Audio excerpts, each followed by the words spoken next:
So I'm for that. Yes. What is a livable wage? That's what I hear more about, people having a livable wage. What does that look like in our society, in our capitalist society? And the second comment that I have has to do with human beings have this way of creating a hierarchy wherever it is. And it's very similar to what you were raising, that somebody, from human beings' perspective, it appears to me, somebody's got to be on top and somebody's got to be on the bottom. So no matter what you say, there's the upper 5% and then there's the lower 5%. Yeah.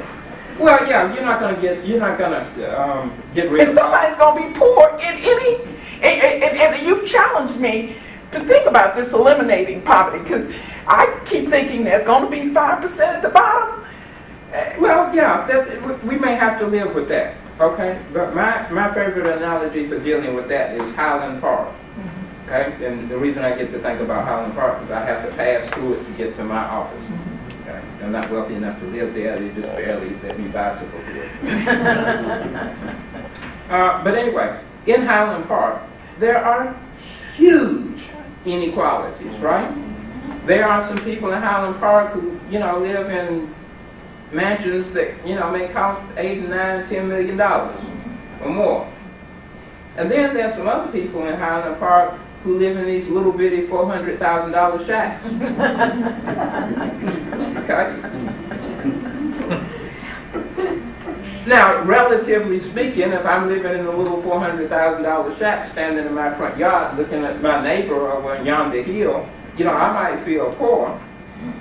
But I still have enough to flourish. And so I would like for the bottom to be something like the bottom in Highland Park. Okay? So if I'm the poorest person in the neighborhood, living in a $400,000 shack, feeling sorry for myself because I'm the poorest person in the neighborhood, nonetheless, I have enough to flourish. That's what I want. Okay? You can't eliminate all inequalities, and I'm not even convinced that we should. But I am convinced that the floor should be so high that if you're on the floor, if you're the poorest person on the planet, so to speak, you have enough to flourish. That's the goal. It's about time for us to wrap up, but could you indulge me in one question that I have? Which is, I guess it's also a statement to a certain extent, going back to what was said earlier about how I think there are two challenges in Christianity that we're trying to deal with. And one is the attitude that I think we have bought in as much as the larger population with demonizing the poor. The poor deserve it. Your comment, though, I find interesting about if you give somebody $400,000 and that there are ways that it can go away, it suddenly gave a whole new frame to the prodigal son story from Jesus.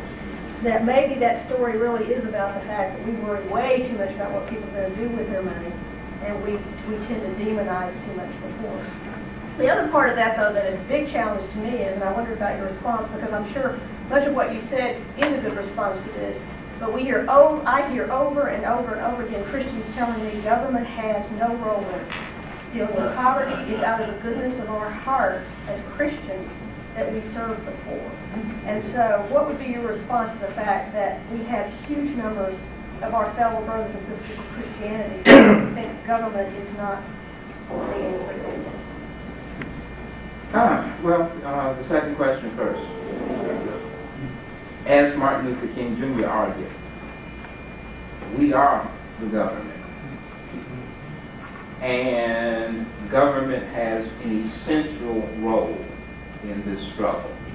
Now, it's not 100% on the shoulders of government, but it is in large measure on the shoulders of government. But we don't want to wait on the government, okay? John Wesley didn't wait on the English crown to abolish slavery. He started working on this. He was way ahead of the government. And way by and by, the government, kind of jumped on the bandwagon after a lot of momentum had already been developed. That's what I'm hoping will happen with the abolition of poverty. If we wait on the government, or if we wait on the majority, well, we'll just keep waiting. We don't want to do that. We want to be like Wesley. We got a dedicated minority here. We are going for this, and we hope the majority will catch up with us in future generations, but we aren't waiting on that majority. And, that's part of what churches are about. Concerning demonizing the poor, for many of us, the idea of a poor person standing in front of a mailbox with a $400,000 check is a nightmare, because we can imagine all kinds of mischief that circumstance would bring about. But part of the reason that we are so imaginative of that mischief is because we think of poor people as somebody else. Okay? That is, in my fantasies, if somebody gave me a check for $400,000, well, I will use it wisely. Okay? I will pay off my bills, maybe pay off some bills that are attached to people that I know and love, and then invest the rest. And, maybe generate. I can come up with all kinds of wonderful, righteous things that I would do if I had $400,000 in cash. Okay? Well, that's me thinking about me with that check. But when I think about my poor neighbor with the same check, I immediately start saying, oh, they're going to go out and buy a big pink Cadillac and invest in some drugs, and 2 months down the road, the Cadillac will be broke down, they'll be drug addicted and broke, and we don't want that to happen. Okay? So I have one vision of what I would do if my poverty were instantly abolished. And I have another vision of what poor folks would do if their poverty was instantly abolished. And therefore, that enables me to say, I favor the instant abolition of my poverty. Please send me the check. Okay. But with respect to the abolition of these other people's poverty, let's send them some minimum wage checks and some food stamps and that sort of thing, because I imagine they don't know what to do with the money. Okay? Well, that's part of the problem, my way of thinking about that. Instead, what I need to be thinking about is, poor folk are humans, just like me. And in fact, I'm approximately 2 paychecks away from being homeless. Okay. Anyway, and that just like my having my poverty abolished quickly, suddenly, instantly, would free up an enormous spurt of creativity in me. That is, all of us have had these $1 million dreams, the daydream that goes, oh, if I had $1 million, I'd do thus and so, and we can come up with all these really creative and righteous and beautiful ideas of what we would do with that $1 million, right? All of us have had those kinds of dreams, including poor folk. And if I got my $1 million, well, I'd do all kinds of wonderful, creative things with it. Well, the same with my poor neighbor. Many of them would do wonderful and creative things with it. And so what I expect would happen if all of a sudden people started receiving these $400,000 checks is, well, first thing, the malls would be crowded tomorrow morning. And people go shopping. Okay. But the second thing is that people will start to think creatively and act creatively in the same way that I would, in the same way that each of us would. Okay? That is, every single one of us, if we inherited $1 million, all of a sudden would do all kinds of wonderful creative stuff.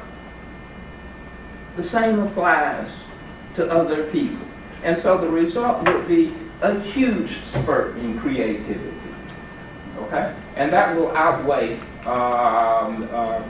that minority of, there are some people, if you gave them a big fist of money, they'll go out and buy a 6-pack and sit at home and watch I Love Lucy all day long. But that's not the majority of people. The majority of people are creative. That's why we call them creatures. It is their nature to be creative. And that's why, have you ever known any people who are just so wealthy that they never have to work? They got all of this money is coming in so fast they don't know what to do with it. They don't sit at home watching I Love Lucy all day long. do they? They're all the time running around trying to create something, to build a monument to name after themselves. They're trying to find something to do because it's just normal human creaturely nature to be creative. And poor people are creative in that way. And so, if we abolish poverty, suddenly what we're going to have is a sudden spurt of creativity, the likes of which the world has never seen. That's what would happen. And I want that to happen.